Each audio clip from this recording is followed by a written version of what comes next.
So the weather's not too great today, so I'm in the shed just doing a little bit of maintenance on some of the tools. So one of the things I need to do is sharpen the chainsaw here. So I thought I'd do a little video. I'm kind of self-taught on this. I've watched various videos on YouTube and a lot of it is done by trial and error. But something I noticed on a lot of the videos, they all tell you how to do it, but they all assume that your chainsaw is working properly and it's cutting fine.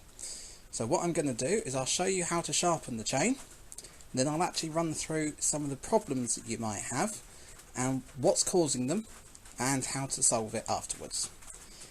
So if we start, this is actually a brilliant chainsaw. Normally they have nuts on here that you have to undo with a spanner. This one's fantastic. You can undo it by hand easily, so great for when you're working out in the field. You can sharpen the chain with it on the machine, but I personally prefer to remove it. It just makes it a bit easier. So what I'll do is I'll take that off of here, get it in the vise, and then go through sharpening it. Okay, so I've got the chain off, I've got it in the vise here. So on the chain you have alternating teeth all the way around, so a left hand and a right hand. Then at some point you'll have two at the same direction. That's where they've joined the chain to make a loop. So that's always a good place to start, because that way as you're sharpening you know you've gone all the way around and got all the teeth. So what you want to do is have it in the direction you're going to sharpen. So I'm going to be sharpening this side first, because you always want to push away from you. I'll go around, I'll sharpen all of these, and then I'll turn the chain round and sharpen the other side. So we've got two things for sharpening. Got the round file here, which I've got a guide on to help keep the angle correct and the depth correct. Then I have a flat file, and I'll show you what both of those do now. So if I just get on the stand, I think you're going to be close enough. Let's see. Oh, too close. Hopefully that's a decent shot where you are there.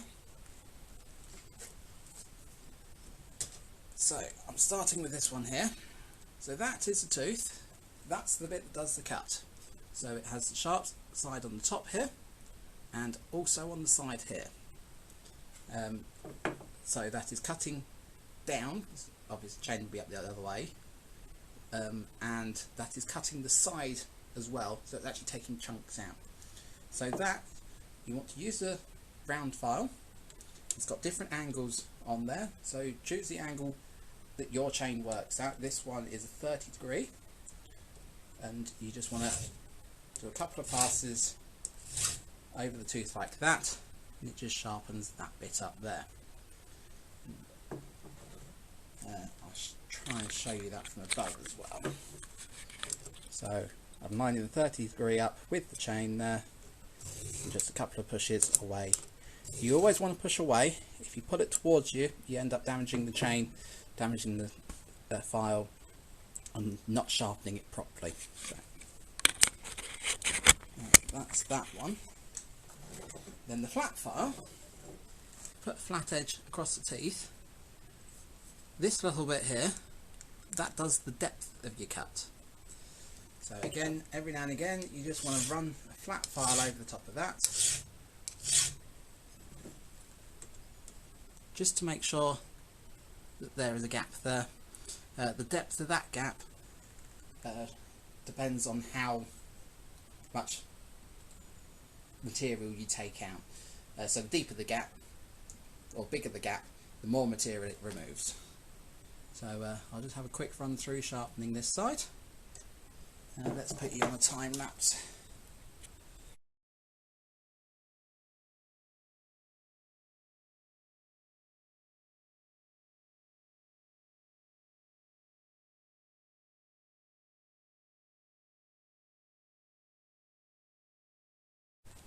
Okay, so I've gone all the way around now.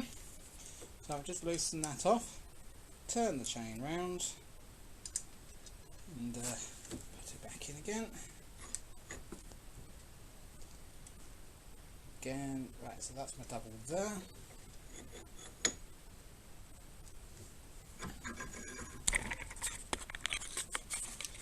So now I've turned it round, you'll see the angle there is going to be different. So the 30 that I've been doing this at, it was at that angle, it's now going to be the opposite way around. So I'll just move the camera and do exactly the same all the way around the chain again.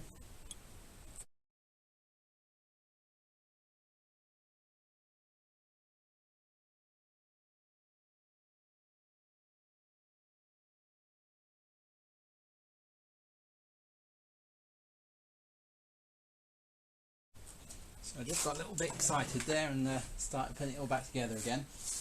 And then I remembered, got to give this bit a clean up.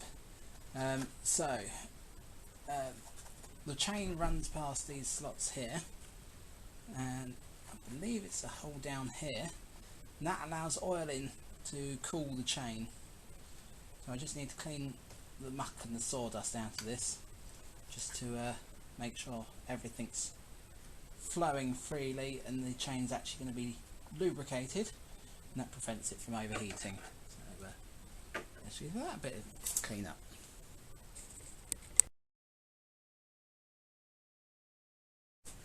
So I've just made sure how this actually gets the oil, so the oil comes out through this hole here along this slot, goes through that little hole in the bar there, then as the chain runs along it draws the oil through. So it's time to get that chain back on.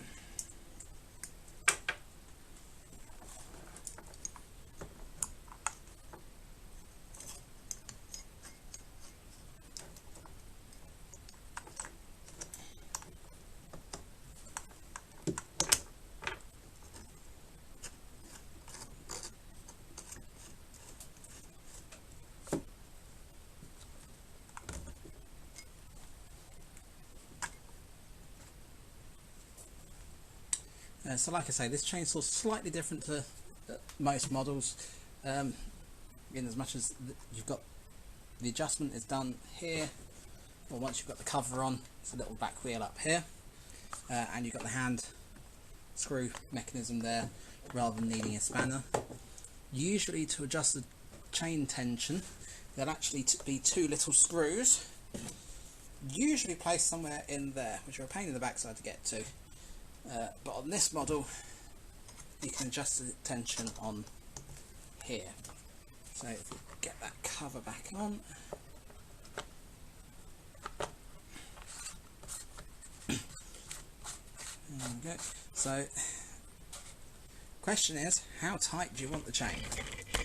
So obviously here that is far too loose. I find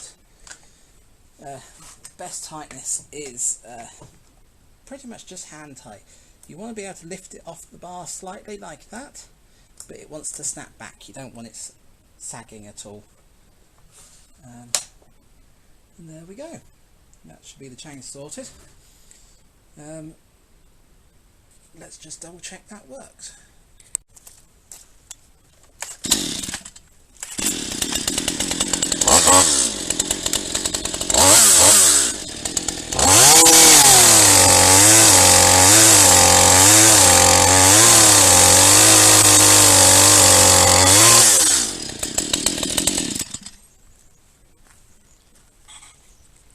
Okay, so that's working. It's not cutting as quickly as I'd like, so I think I still need to file the teeth down there slightly, but to be honest I'm waiting for a new air filter for it, so it's a little lacking in power at the moment, so I'll carry on running it like that.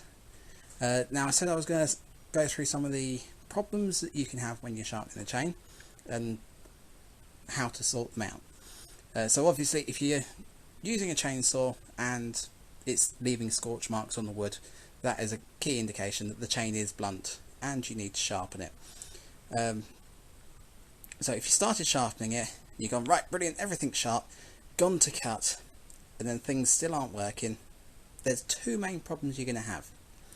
So if it's cutting, but what's coming out is fine sawdust rather than the larger chunks, that means that that tooth there that controls the depth of your cut is too high, and you just need to file it down lower, and you need to go around for every single tooth on that one. The second problem is if you start your cut, it's cutting absolutely fine, and you get about that far through the log, then all of a sudden it jams up. You'll find what's happening is the blade is cutting to one side and it's cutting like a curve, and that is usually the angle on your two teeth aren't the same. So that's usually what, because if you're sharpening on the chainsaw, you've sharpened this side, you spun it round, and then as you've done that side, you've gone at a different angle.